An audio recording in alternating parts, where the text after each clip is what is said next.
آگے بڑھیں اور آپ کو بتائیں، شہباز شریف نے اپنے پہلے خطاب میں کہا ہے کہ GHQ اور وزیر اعظم ہاؤس پر حملے کیے گئے، احتجاج ہم نے بھی کیے لیکن کبھی ایک گملہ تک نہیں توڑا، ہم نے ہمیشہ صبر و تحمل کا مظاہرہ کیا، PTI نے پاکستان کے خلاف زہر اگلا، یادگار شہداء پر حملے ناقابل برداشت ہیں۔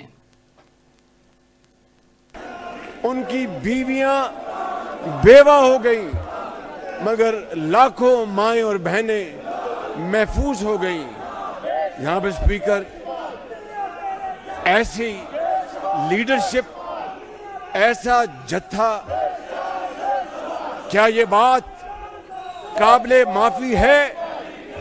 یہ فیصلہ اس معزز ایوان نے کرنا ہے، یہ فیصلہ انصاف اور قانون نے کرنا ہے۔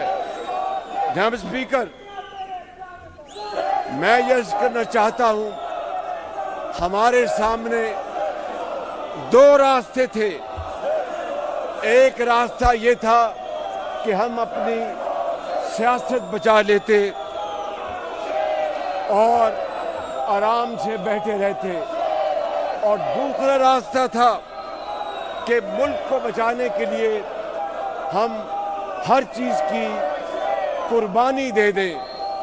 میاں محمد نواز شریف نے، پریزیڈنٹ آصف علی زرداری نے، چیئرمین بلاول بھٹو زرداری نے، ڈاکٹر صدیقی نے اور سردار مکسی نے اور علیم خان اور ہمارے وہ ساتھی جو اس ایوان میں پیچھے سب بیٹھے ہیں، انہوں نے فیصلہ کیا کہ نہیں، سیاست قربان ہوتی تو قربان ہو۔